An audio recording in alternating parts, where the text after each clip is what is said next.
Hello दोस्तों, आप सभी का आपके अपने चैनल मैथ एक्सवाइज में स्वागत है। तो आज हम पढ़ रहे हैं संख्या पद्धति number system, part number, video का पार्ट है नंबर 2।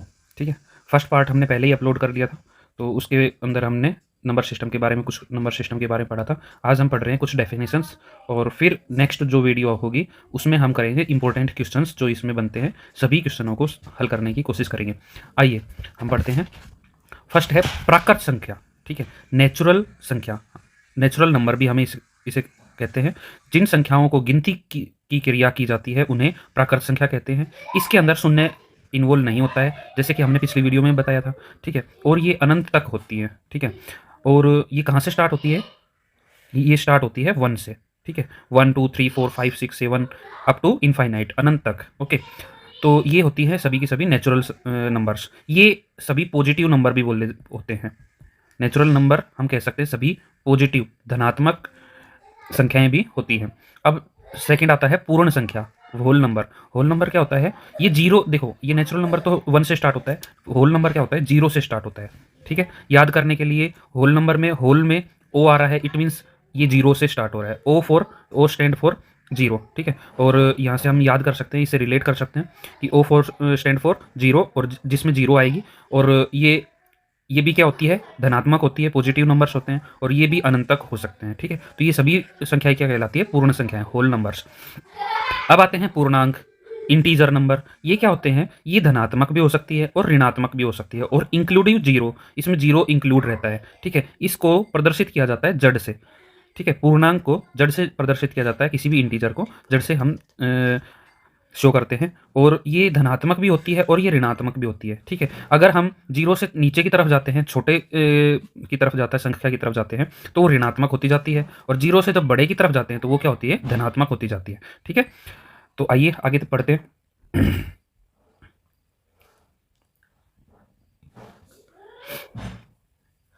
अब है जीरो, न्यूट्रल संख्या। जीरो को न्यूट्रल संख्या भी बोलते हैं। यह धनात्मक भी होती है और ऋणात्मक भी होती है, या फिर हम कह सकते हैं यह ना तो धनात्मक होती है और ना ही ऋणात्मक होती है, ना पॉजिटिव होती है ना ही नेगेटिव होती है। ठीक है, लेकिन ये जो होते हैं असमान जो चिन्ह होते हैं, जैसे कि प्लस और माइनस, जब वो दोनों मल्टीप्लाई करते हैं तो हमेशा क्या बनता है? नेगेटिव बनता है, ऋणात्मक बनता है। और समान चिन्ह, अगर समान चिन्ह, जैसे कि समान चिन्ह क्या हो गए? प्लस की मल्टीप्लाई होगी प्लस के साथ तो वो क्या बनेगा? प्लस। और माइनस की मल्टीप्लाई होगी माइनस के साथ तो वो क्या बनेगा? वो भी प्लस बनेगा, धनात्मक बनेगा। ठीक है, ये यहाँ पर इंटीजर्स के अंदर ये हमें देखने को मिलेगा। फिर हम देखते हैं ऋणेतर संख्याएं। तो ऋणेतर संख्याएं ऐसी संख्याएं जो ऋणात्मक नहीं होती हैं। देखिए, नाम तो ऋणेतर संख्या है, लेकिन ऋणेतर में क्या है? जो धनात्मक होती है, ऋणात्मक नहीं होती है। ठीक है, वो ऋणेतर संख्याएं कहलाती है। अर्थात शून्य से ऊपर की तरफ सभी धनात्मक संख्याएं क्या कहलाती है? ऋणेतर संख्याएं कहलाती है। ठीक है, फिर आता है, नेक्स्ट आता है अपना अभाज्य संख्या या रूढ़ संख्याएं। ठीक है, इनको हम इंग्लिश में प्राइम नंबर से भी जानते हैं। ये प्राइम नंबर क्या होते हैं? जो अपने से, एक तो जो अपने से, ठीक है, और एक से विभाजित हो जाती है, और उसके अलावा और किसी भी संख्या से भाज्य नहीं हो पाती है, मतलब भाग नहीं हो पाती है। ठीक है, या फिर हम कह सकते हैं इसके खुद के और एक के अलावा और कोई टुकड़े ही ना हो। ठीक है, तो वो क्या कहलाती है? सभी प्राइम नंबर्स कहलाते हैं। ठीक है, जैसे कि 2 3 5 7 11 13। देखिए ये क्या है? इनके सिर्फ खुद से डिवाइड हो सकते हैं या फिर 1 से डिवाइड हो सकते हैं, इनके टुकड़े भी नहीं किए जा सकते, है ना? तो ये क्या कहलाती हैं? अभाज्य संख्याएं या रूढ़ संख्याएं, प्राइम नंबर्स। ठीक है, अब देखते हैं सबसे छोटी प्राइम नंबर कौन सी होती है। सबसे छोटा प्राइम नंबर होता है 2।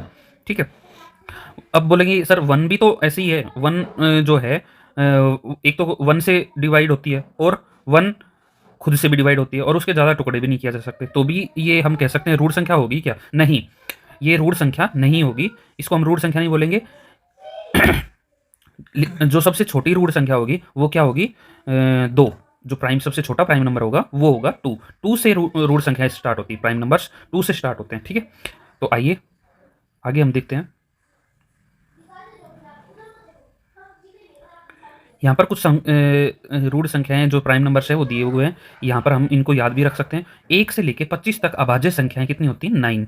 ठीक है, फिर 1 से 50 तक 15, फिर 1 से 75 तक 21, 1 से 100 तक 25, 1 से 125 तक 30, 1 से 150 तक 35, 1 से 175 तक 40, 1 से 200 तक 46। ठीक है, तो इनको हम याद रख सकते हैं, याद रख लेंगे तो डायरेक्ट क्वेश्चनों को कर पाएंगे। ठीक है, चलिए आगे आगे हम देखते हैं भाज्य संख्याएं या यौगिक संख्याएं या संयुक्त संख्याएं, इनको हम कह सकते हैं कंपोजिट, इंग्लिश में बोलेंगे कंपोजिट नंबर्स। ये वो संख्याएं होती है जो रूढ़ संख्याओं के अलावा जो संख्याएं बचगी वो सभी क्या होती हैं, कंपोजिट नंबर्स, या हम कह सकते हैं रूढ़ संख्याएं जो भी है उनके अलावा जितनी भी संख्याएं हैं वो क्या कहलाएंगे, कंपोजिट नंबर्स। परिभाषा देख ले तो वे प्राकृत संख्याएं जो एक व अलावा किसी अन्य से भी विभाजित हो जाए, मतलब एक और खुद से तो हो ही, ठीक है, और साथ में किसी अन्य से भी हो जाए, और इसकी अभाज्य संख्या के और अधिक गुणनखंड किए जा सकते हो, टुकड़े किए जा सकते हो, तो वो सभी क्या कहलाती हैं, भाज्य संख्याएं। वो सभी संख्याएं कहलाती है भाज्य संख्या, जैसे कि 4, 6, 8, 11, 12, 14, 15 अप टू आगे भी हो सकती हैं। ठीक है ना, तो यहाँ पर हम देख रहे हैं 1 नोट लिखा हुआ है, 1 एक न तो अभाज्य संख्या है और न ही अभाज्य संख्या है। ठीक है, तो हम हमारी जो सबसे छोटी संख्या होगी भाज्य के अंदर वो क्या होगी, 4। ठीक है, और जो हमारी सबसे छोटी संख्या होगी अभाज्य के अंदर वो होगी 2। ठीक है, तो हम कह सकते हैं एक न तो आ सकता है क्वेश्चन इस तरह का बन के कि क्या एक भाज्य संख्या है या अभाज्य संख्या है, दोनों है, दोनों नहीं है, इस तरह के ऑप्शन बन के आ सकते हैं। तो हम बोल देंगे न तो ये अभाज्य संख्या है और न ही भाज्य संख्या है एक। नेक्स्ट हम देखते हैं सह अभाज्य संख्याएं, को प्राइम नंबर्स। ठीक है, जब दो प्राकृत संख्याओं का में से पे एक हो वे दोनों संख्याएं सह अभाज्य संख्याएं होती है। समझ में आ गया, मतलब किन्हीं दो प्राकृत संख्याओं का जोड़े का में से पे एक हो। ठीक है, मतलब उनके बीच में कोई कॉमन एलसीएम ना जो कोई कॉमन फैक्टर ना हो। ठीक है, तो हम क्या कह देंगे उनका जो उन दोनों को संख्याओं को क्या कह देंगे हम, को प्राइम नंबर। जैसे कि 2 और 5, ठीक है, 3 और 7, 4 और 9, ये सभी क्या होंगे, को प्राइम नंबर। युगम नेक्स्ट है युगम अभाज्य संख्याएं, ट्विन प्राइम नंबर। यदि दो अभाज्य संख्याओं में 2 का अंतर हो, ठीक है, दो अभाज्य संख्याओं में 2 का ही अंतर हो, ठीक है ना, तो वो क्या कहलाते हैं, अभाज्य संख्या भी होनी चाहिए और 2 का अंतर होना चाहिए। कंडीशन 2 है यहाँ पर। नंबर एक तो अभाज्य संख्या होनी चाहिए, ठीक है, और दूसरा आ गया अपना अंतर कितना होना चाहिए, अंतर होना चाहिए 2 का। ठीक है, तो वो दोनों क्या कहलाएगी, ट्विन प्राइम नंबर्स, युग्म अभाज्य संख्याएं। जैसे कि हम देख सकते हैं 3 और 5, 5 और 7, 11 और 13, और भी आगे देख सकते हैं 17 और 19। ठीक है, ये इस तरह से हम इनको देख सकते हैं। तो ये इनके अंदर क्या हो गया, अंतर भी 2 का हो गया और दोनों अभाज्य भी हो सकती है, हो जाएंगी, तो ट्विन प्राइम नंबर्स हो गए ये। नेक्स्ट हम देख रहे हैं एक उदाहरण देखते हैं, निम्न में से कौन सा कथन सही है। देखिए बन के आ गया ना क्वेश्चन, एक अभाज्य संख्या नहीं है, एक अभाज्य संख्या है, एक संयुक्त संख्या है, 2 अभाज्य संख्या नहीं है। ठीक है, तो देखिए सही कथन कौन सा है, first A is our right answer, because मैंने बताया कि एक जो है अभाज्य संख्या नहीं है। ठीक है, अच्छा एक अभाज्य संख्या है नहीं, सही क्या कौन सा हो गया, एक अभाज्य संख्या नहीं है ए। ठीक है, एक अभाज्य संख्या है ये भी गलत हो गया, एक संयुक्त संख्या है ये भी गलत हो गया, 2 अभाज्य संख्या नहीं है ये भी गलत हो गया, तो सही कौन सा हो गया, ए।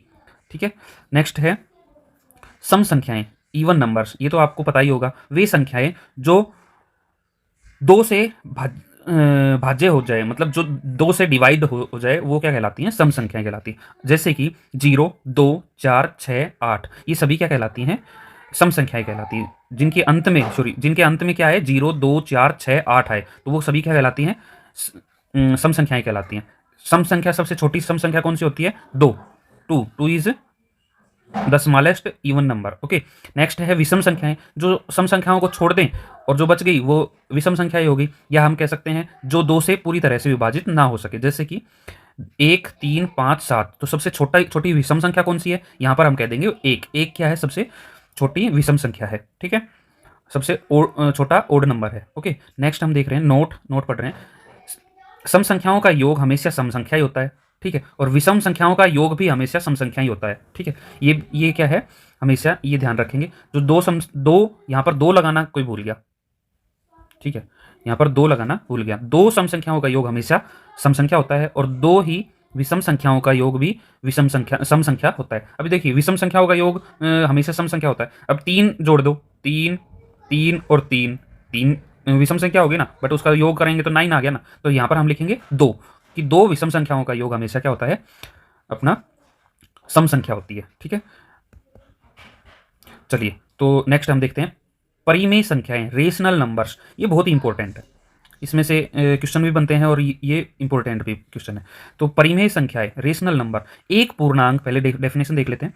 एक पूर्णांक को दूसरे पूर्णांक से भाग देने पर लघुत्तम प्राप्त हो उन्हें परिमेय संख्याएं कहते हैं। ठीक है, या फिर हम सीधा सीधा सा एक डेफिनेशन हम याद कर लेते हैं, जिनको P बाई क्यू के रूप में लिखा जा सके और Q यहाँ पर जीरो के बराबर नहीं होना चाहिए, क्योंकि Q को अगर देखो P बाई क्यू के फॉर्म में लिख रहे हैं और Q ये जीरो हो गया तो वो तो इनफाइनाइट हो जाएगा, है ना। तो हम यहाँ पर कह देंगे कि Q जीरो नहीं होना चाहिए और जिनको P बाई क्यू की फॉर्म में लिखा जा सके, ठीक है, जिनको फ्रैक्शन के रूप में लिखा जा सके, तो वो क्या कहलाएगा, रेशनल नंबर्स। ठीक है, इन रेशनल नंबर्स को हम बिग क्यू के से भी शो करते हैं। ठीक है, ये रेशनल नंबर कौन कौन से होते हैं नॉर्मली हम देखते हैं, तो जितने भी नेचुरल नंबर हैं, ठीक है, जितने भी होल नंबर हैं, नेचुरल नंबर हैं, जितने भी फ्रैक्शंस हैं, वो सभी क्या कहलाते हैं, वो सभी क्या कहलाते हैं, परिमेय संख्या कहलाते हैं, अपने जो रेशनल नंबर कहलाते हैं। ठीक है, तो नाम से ही वैसे स्पष्ट हो रहा है, रेशनल मतलब जिनको रेशियो में लिखा जा सकता है। रेशियो में कैसे लिखते हैं, बटे में, कि P बटा Q की फॉर्म में। ठीक है, तो जिनको रेशियो में लिखा जा सके। अब आप बोलोगे सर ये √25 को रेशियो में कैसे लिख सकते हैं, तो √25 का तो क्या हो गया, √5 हो गया, 5 बटा में 1 लिख देंगे, ये P हो गया, ये Q हो गया, ऐसे ही 35 को लिख देंगे। अब ये आता है 0.575757, जो रिपीटिंग जो डेसिमल्स हैं, रिपीटिंग जो डेसिमल्स है उनको भी हम रेशियो में लिख सकते हैं, वो भी क्या होती हैं, परिमेय संख्याएं होती है, रेशनल नंबर्स होते हैं। आगे हम सीखेंगे, जब हम क्वेश्चन करेंगे तब इनको सीखेंगे कि किस तरह से इनको हम प्रदर्शित कर सकते हैं P बाई क्यू में, जो रिपीटिंग डेसिमल्स हैं। ठीक है, फिर आता है धनात्मक परिमेय संख्या। तो सीधी सी बात है, जो धनात्मक है, ठीक है, जिनके जो रिजल्ट आ रहा है वो पॉजिटिव रिजल्ट आ रहा है, तो वो क्या कहलाती है, धनात्मक। ऋणात्मक, जिनका जो रिजल्ट है P बाई क्यू की फॉर्म में लिखा और रिजल्ट जो है ऋणात्मक आ जाए, ठीक है, तो वो क्या कहलाती हैं, ऋणात्मक परिमेय संख्याएं, नेगेटिव रेशनल नंबर्स। अब परिमेय संख्याओं के बारे में कुछ महत्वपूर्ण बिंदु हम समझ लेते हैं।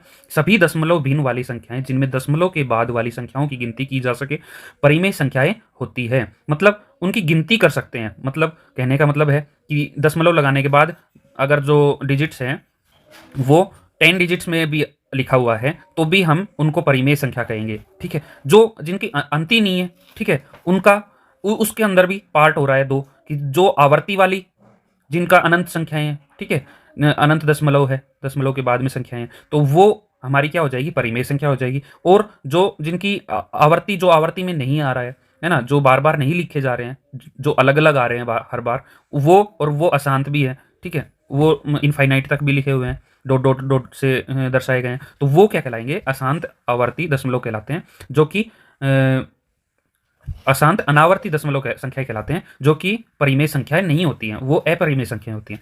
परिमेय कौन सी होती है, जो बार बार आवर्ती वाली बार बार आ रही हैं और अशांत है, तो उनको हम P बाई क्यू की फॉर्म में लिख सकते हैं, तो वो क्या कहलाएगी, परिमेय संख्याएं कहलाएगी। जीरो एक परिमेय संख्या है या अपरिमेय संख्या है, तो जीरो को हम प्रदर्शित कर सकते हैं 0/1। हमारी कंडीशन तो ये है, जो नीचे Q की, ये तो P हो गया और ये हो गया Q, और Q जीरो नहीं होना चाहिए, ठीक है ना, तो नहीं है, Q तो 1 है, ठीक है, तो ये अपनी इस कंडीशन को फुलफिल करता है, तो ये जीरो क्या हो गया, परिमेय संख्या हो गई। प्रत्येक भिन्न परिमेय संख्या होती है, ठीक है, दो परिमेय संख्याओं के बीच अनंत परिमेय संख्याएं होती है, ये भी ठीक है। पूर्ण वर्ग भी जो होता है वो भी परिमेय संख्या होती है, ठीक है। सभी प्राकृत पूर्णांक संख्याएं परिमेय संख्याएं होती है, ये भी ठीक है। ठीक है दोस्तों, तो ये सभी क्या थी, अपनी रेशनल नंबर, परिमेय संख्याएं। अब आता है अपरिमेय संख्या। तो जो रेशनल नंबर को छोड़ के जो संख्याएं बच गई वो क्या हो गई, इरेशनल नंबर्स, अपरिमेय संख्याएं, या फिर हम कह सकते हैं जिनको P बाई क्यू की फॉर्म में लिखा ही नहीं जा सकता, ठीक है, वो सभी संख्याएं क्या हो गई, अपरिमेय संख्याएं। तो इसको हम किससे प्रदर्शित करते हैं, नॉर्मली बिग एस से, कैपिटल एस से इसको हम शो करते हैं। तो ऐसी कौन कौन सी संख्याएं होगी, ऐसी दशमलव संख्याएं जिनकी कोई भी निश्चित अंत नहीं हो, मतलब अनंत हो, ठीक है, और या फिर हम कैसे कह सकते हैं अशांत हो, और ना तो दोहराई जा रही हो, बार बार भी नहीं आ रही, ठीक है, अनावर्ती होगी, इस दोहराई नहीं जा रही इसका मतलब होगी अनावर्ती। अनावर्ती अशांत दशमलव भिन्नें क्या कहलाती हैं, अपरिमेय संख्याएं कहलाती हैं। ठीक है, जैसे कि इसमें दिखाया गया है 5.76549 अप टू ऐसे ही चलता जा रहा है, मतलब कुछ ना कुछ अलग अलग हर बार पॉइंट आता जा रहा है और डिजिट आती जा रही है और अशांत है, वो चलता भी जा रहा है, तो वो क्या कहलाएगी? अपरिमेय इरेशनल नंबर्स, अपरिमेय संख्याएं। या फिर इमेजिनरी पार्ट जो होता है आई, ई, आयोटा, पाई, ये सभी क्या कहलाती हैं? अपरिमेय संख्या होती है। ठीक है, तो पाई का मान जो है हम नॉर्मली तो 22/7 से प्रदर्शित कर लेते हैं, है ना, 22/7 से हम शो कर लेते हैं, बट ये 22/7 नहीं होता है। ठीक है, ये जस्ट हम क्वेश्चनों को सोल्व करने के लिए करते हैं। वैसे कई जगह पे पाई का मान 3.14 भी दे दिया जाता है, जो कि क्या है? पूर्ण नहीं है, पूरा नहीं है। उनका उसका जो पूरा मान है 3.1415 and up to so on. ठीक है, इस तरह का मान होता है, मतलब पूरा मान नहीं होता है, हम जस्ट यहाँ तक ले लेते हैं, 3.14 तक ले लेते हैं। ओके, क्वेश्चन सोल्व करने के लिए। नेक्स्ट है अपूर्ण वर्ग संख्याएं अपरिमेय संख्याएं होती है, जैसे कि √7, √11, √3, √5, √23, √17, √19, ये सभी क्या हो गए? अपूर्ण वर्ग संख्याएं होगी, जो कि कहलाती हैं अपनी अपरिमेय संख्याएं, इरेशनल नंबर्स। अब देखो हम पढ़ लेते हैं परिमेय और अपरिमेय संख्याओं के थोड़े गुण। ठीक है, दो परिमेय संख्याओं के गुणनफल का या योग हमेशा परिमेय ही होता है। ठीक है, दो अपरिमेय संख्याओं का योग व अंतर, यहां पर देखिए गुणनफल नहीं दिया हुआ है, यहां पर क्या कह रहा है? योग व अंतर हमेशा क्या होता है? अपरिमेय संख्या ही होता है। फिर आगे एक परिमेय संख्या व एक अपरिमेय संख्या का गुणनफल या योग हमेशा एक अपरिमेय संख्या ही होता है।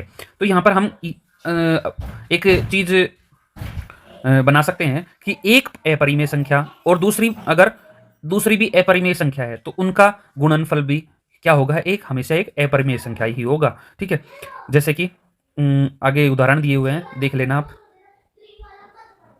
नेक्स्ट हम देख रहे हैं वास्तविक संख्याएं, रियल नंबर्स। परिमेय और अपरिमेय संख्याओं के समुच्चय और समूह को वास्तविक संख्याएं कहते हैं। ठीक है, कि जितनी भी संख्याओं को हम लिख सकते हैं ना, सामने प्रदर्शित कर सकते हैं, वो सभी रियल नंबर्स होते हैं। ठीक है, अवास्तविक संख्याएं, जो अवास्तविक, जो इमेजिनरी पार्ट होता है, जैसे कि रूट के अंदर माइनस हो गया तो ये इमेजिनरी पार्ट हो गया, पाई हो गया, है ना, और ये सभी इमेजिनरी पार्ट्स हैं जो जिनको हम बस मान, इनका जो मान होता है ना, वो हम दिखा शो कर सकते हैं, बाकी हम निकाल नहीं सकते, तो वो सभी क्या हो जाती हैं? काल्पनिक संख्याएं, इमेजिनरी नंबर्स। ओके, नेक्स्ट आता है पूर्ववर्ती व पूर्ववर्ग संख्याएं। तो पूर्ववर्ती या पूर्ववर्ग का मतलब होता है जिसके अंदर से, मतलब एक उससे एक पहले वाला अंक, उससे एक पहले वाली संख्या। ठीक है, किसी भी संख्या की पूर्ववर्ती संख्या क्या कौन सी कहलाती है?